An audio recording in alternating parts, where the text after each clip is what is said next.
selamat datang kembali di channel Oyen GG. Di video kali ini, kita akan melanjutkan cerita Danghua Battle Truck Devon. Ayo langsung aja ke alurnya. Permaisuri memiliki pengaturan sendiri untuk menang, dan ada lebih dari satu cara peluang untuk menang. Akan tetapi, mengapa harus mengorbankan tentara api merah untuk menciptakan suasana medan perang yang begitu mengkhawatirkan? Namun, Jian Xiangyang yang bingung, dia melihat situasi saat ini, menyaksikan pertempuran tentara api merah yang terus jatuh, dan dia benar-benar tidak bisa menahan tinjunya. Melihat permaisuri yang tidak menjawab pertanyaannya, Jian Xiangyang tidak marah pada permaisuri karena dia menyadari posisinya. Orang-orang yang sejauh dia melihat dan sejauh mana dia bisa lihat, bagaimana dia bisa dibandingkan dengan permaisuri? Semua keputusan yang dibuat oleh permaisuri pasti ada alasannya. Tidak perlu bertanya, mereka pergi ke medan perang dan memilih untuk menggerakkan tubuhnya. Karena melihat pengorbanan mata merah membuatnya merasa tidak nyaman. Dia hanya menggunakan kekuatannya sendiri untuk mencoba yang terbaik untuk menyelamatkan orang sebanyak yang dia bisa. Namun pada saat ini, batang perunggu dari Dewa Mayat Hidup menyapu yang merupakan pukulan terakhirnya.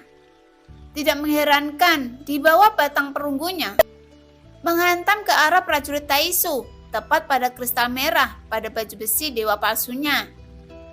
Tampaknya menghadapi Dewa Mayat Hidup, mereka semakin tidak berdaya. Namun, setelah membunuh prajurit itu, sebuah suara keluar dari bawah manusia perunggu. Saya telah membunuh 1000 musuh, jadi saya sudah menepati janji saya. Selanjutnya, Anda harus mengandalkan diri Anda sendiri. Setelah selesai berbicara, Dewa Mayat Hidup mundur, dan dia benar-benar hanya membunuh 1000 pasukan. Dia berhenti menyerang, berubah menjadi gumpalan asap hitam dan menghilang dari pandangan semua orang. Dia kembali ke Labu Harta Xiaoyan. Pada saat ini, di tengah pertarungan yang sengit, Xiaoyan tidak menyadari kembalinya Dewa Mayat Hidup, dan dia tidak bermaksud untuk meminta bantuan Dewa Mayat Hidup. Karena Xiaoyan merasakan manfaat dari pertempuran kali ini, salah menekan cermin hitam kekosongan, Xiaoyan harus menggunakan kekuatannya sendiri. Untuk melawan kekuatan penindasan ini, dia harus menggunakan kekuatan lautan guntur untuk menggabungkan klon dan kekuatan keabadian yang dapat memberikan bantuan kepada Xiaoyan. Dan membiarkan Xiaoyan menampilkan kekuatan lautan guntur yang belum pernah terjadi sebelumnya. Lautan guntur juga tanpa sadar menembus hingga 50 guntur. Di dalam lautan guntur langit yang mengalir membuat kecepatan Xiaoyan semakin cepat. Tidak hanya itu, dia merasakan kekuatan keabadian yang kuat. Bahkan, kekuatan yang kuat ini mengalir ke jantung api. Selama pertempuran nyala api di tubuh Xiaoyan selalu berubah warna setiap saat, yang mengejutkan Taisu nomor 3 dan Taisu nomor 4. Kemampuan yang begitu kuat membuat mereka berdua semakin panik. Tapi dengan kekuatan yang begitu kuat yang ditampilkan saat ini, bahkan jika keduanya meluncurkan serangan seperti mantra, mereka berdua masih tidak bisa mengalahkan Xiaoyan. Mereka bahkan merasa bahwa Xiaoyan yang tampak semakin berani saat dia bertarung. Apakah Anda mendengar itu? Seolah-olah seseorang sedang menabuh genderang perang bersamanya. Taisu nomor 4 merasa tidak percaya dari perkataan Taisu nomor 3. Namun, secara alami mendengar suara dentuman yang tumpul. Dak-dik-duk, suara gemuruh. Yang tumpul ini terdengar di sekitar mereka berdua. Jika Anda mendengarkan dengan cermat, Anda akan menemukan bahwa sumber suara itu sebenarnya berasal dari tubuh Xiaoyan. Orang biasanya memiliki satu hati, tetapi Xiaoyan berbeda. Di sisi kiri, Xiaoyan adalah yang diberikan oleh Raja Iblis Tianhe. Sifat iblis yang bisa membuat Xiaoyan lebih kuat dan berani saat bertarung. Energi iblis yang tertinggal dari hati iblis benar-benar menekan kebijaksanaan dari serangan balik yang dibawa oleh avatar Yonghe. Ini memungkinkan mata Xiaoyan untuk mendapatkan kembali kejernihan aslinya.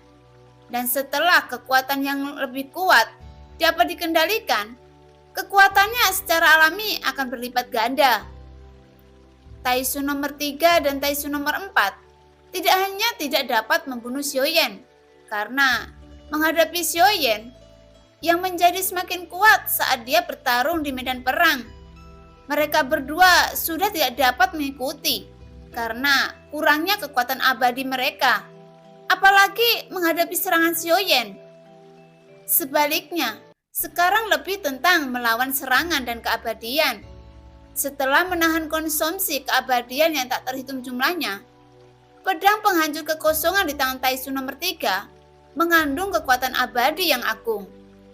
Tapi, Xiaoyan tampaknya lebih kuat dengan aliran api dan guntur.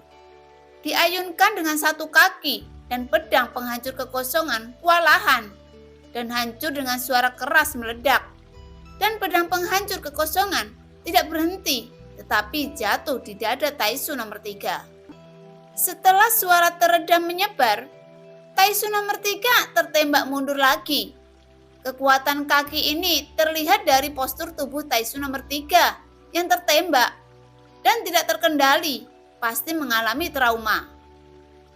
Setelah berhadapan dengan Taisu nomor 3, Xiaoyan mengayun ke arah Taisu nomor 4 yang datang lagi, dan yang membuat Taisu nomor 4 juga terguncang kembali. Xiaoyan memandang Taisu nomor 4 yang terguncang, dan dia tiba-tiba maju dengan telapak kakinya menenangkan pikirannya. Pada saat ini, kekuatan keabadian yang diberikan oleh Yang Mulia dikombinasikan dengan klon dewa asli dan klon Yonghe. Kekuatan tersebut telah mencapai kekuatan yang belum pernah terjadi sebelumnya. Dan sebuah sosok hantu besar menyelimuti Taisu nomor 4 dalam gemuruh. Xiaoyan mengambil 2 langkah mengejutkan hingga langkah ketiga dalam waktu bersamaan. Itu adalah batasnya. Xiaoyan merasa jika dia mengambil 4 langkah mengejutkan, kemungkinan dia akan diserang balik. Namun, tampaknya itu sudah lebih dari cukup untuk menghadapi kekuatan Taisu nomor 4. Sosok hantu besar menghantam Taisu nomor 4 satu demi satu. Dan akhirnya, pertahanan hancur dan kekuatan yang kuat mencabik-cabiknya dengan gila-gilaan. Dan sudah pasti bahwa mereka berdua akan gagal. Di sisi lain, Xiaoyan memegang 8 penguasa berat yang sunyi di bawah nyala api yang mengalir mengejutkan banyak orang di sekitarnya. Bahkan Taisu nomor 2 tidak menyangka akan mengalahkan mereka berdua bersama-sama. Untuk kemalangan mereka berdua, tampilan kekuatan Xiaoyan mengejutkannya. Orang ini benar-benar memiliki sesuatu. Saya khawatir tidak baik bagi pemimpin kedua untuk tidak mengambil tindakan. Orang-orang ini memang sulit dipecahkan. Dan saya khawatir, jika ini terus berlanjut, itu akan memakan lebih banyak. Seseorang di belakangnya memprotes. Namun saat Taisu nomor 2 hendak berbicara, suara berat dari Dewa Taisu terdengar lagi. Kalian semua harus segera bertindak dan harus menangkap orang ini, dan dengan segala cara. Begitu suara itu keluar, ekspresi Taisu nomor 2 dan semua yang di belakangnya bergandengan tangan untuk hidup.